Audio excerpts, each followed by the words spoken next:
السلام عليكم ورحمة الله وبركاته دمان أصحابتا halkani ka daawanayda waxaan idin leeyahay waqti wacan oo wanaagsan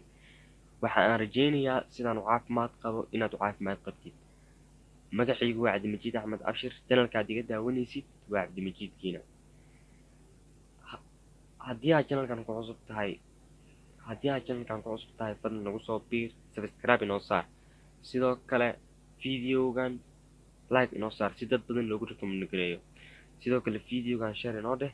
si dad badan oo u gaaro intaas kadib maanta waxaan ii hayaa video ku saabsan TikTok u fiican reer TikTok kaga digaya waxyaabaha xun ama ka waaninaya waxyaabaha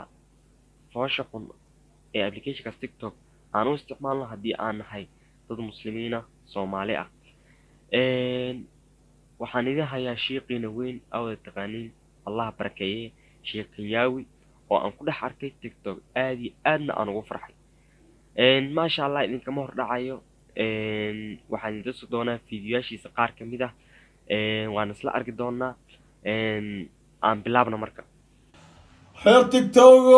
waa walaalkiin Kenyawi aad iyo aad maanta waxaan runtii ugu faraxsanahay idinkaga mahadcelinayaa soo dhaweynta diiran qalbiga furan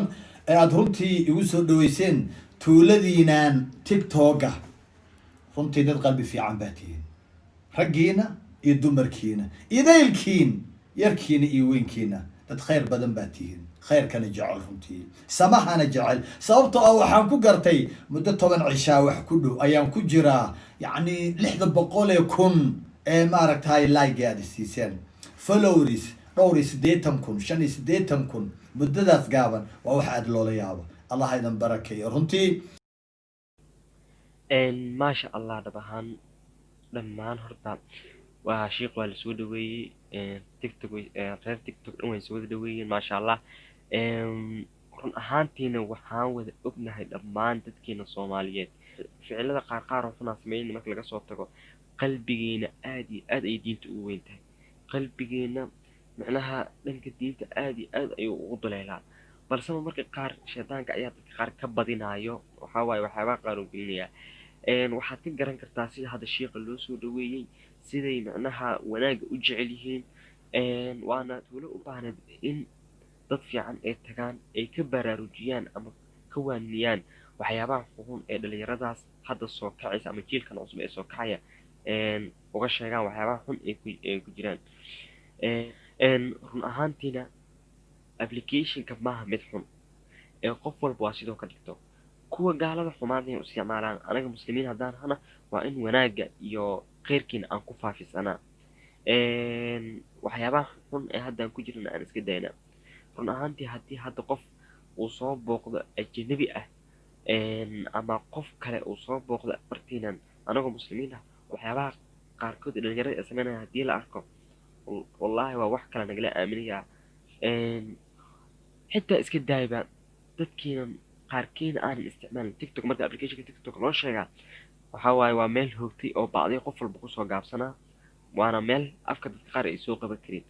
balse saas run ahaan maaha waa wax ay ka dhigeen dadka joogo waa in ay dadka fiicanna booqdaan ay ku baraarujiyaan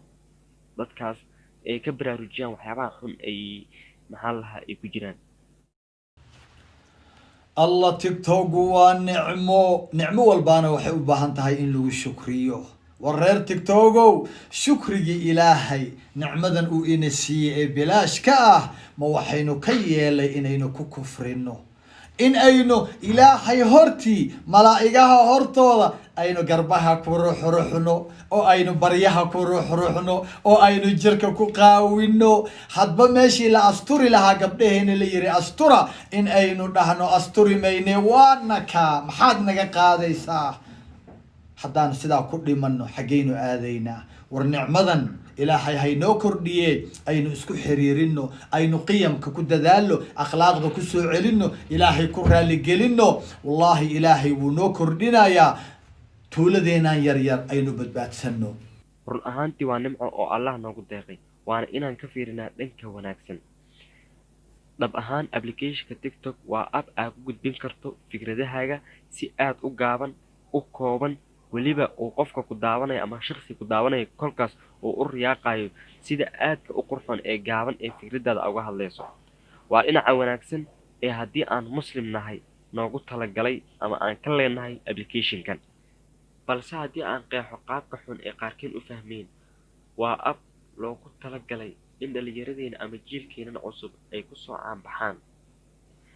adigoo bannaynaya xubnahaaga qaar ka mid a xabadkaaga, murqahaaga iyo meelo kale oo aysan afkaygu karin, adigoo ku jaasaya hees ka mid heesaha ugu xun xilligaas. taas waa sida aan haddii aan nahay Soomaali u fahnay, balse anigoo ku darsanaya sida gaalada ay uga dilayeen applicationkan. waa ab ay ugu talagaleen inay ku fasahaadiyeen jiilkeenan cusub ama dhallinyaradeenan yaryar een weli diinta si fiican u fahmin ama aan u baranin. وتكلمنا أيديهم وتشهد أرجلهم بما كانوا يكسبون. الله وحقيقة جرت حكنا حنا إن إذا لو ذاقوا إذا كنا قادتان أكو خصبنا إلهي وحوليه قعمها رير تكتوغو فلا في يونيسان روح إيسان ميرو بكو قوان إيسان إلوغهان قلقلو عينيسان جركيني دنبيتكيني كل روح إيسان ويحد ليان مالك قيامها سوموغي إلهي وحوليه قعمها وين لحد لايان وحبي شيغايان وحي قبن جرين لوغهان مرخاتي أي نقنيان لوغتان لسوقاويين لتاغيين محي شيغي دونتا الله انتاد وحوتيهن يرى ولكن هو إذا جعلها وقال قاتو إلهي كبقو نعمدي سكو شكريا. sababta keentay inaan waxaan ka fahanaa ayaaba ah inay u bateen xumaantii iyo faaxishadii, isla markaasna ay ka carareen kuwii wacdin lahaa ama waanin lahaa, oo ay iskugu hareen jiil indhaha ka wada xiran aanan wax kale arki karin. run ahaantii waa xabsi ay ku xiran yihiin dhalinyaro badan, weliba ma awoodaan inay ka soo baxaan iyadoo aan loo gurmadin. waxaana rajaynayaa in culimo badan ay kusoo biiri doonaan bartaan oo weliba ay ku helin doonaan sheekheena Kenyaawi. ugu dambeyn waxaan leeyahay Sheekh Kenyaawi, allah ku barakeeyo fikirkaaga wanaagsan, allahna kuu siyaadiyo. sidoo kale videogan halkan ayuu ku egyahay. dhammaan asxaabta ku xiran halkan waxaa idin leeyahay tani intaan ku kulmi doono muuqaalka xigo waxaa idinkaga tegayaa sidaas iyo nabadgelyo. wassalaamu calaykum waraxmatullaahi wabarakaatu.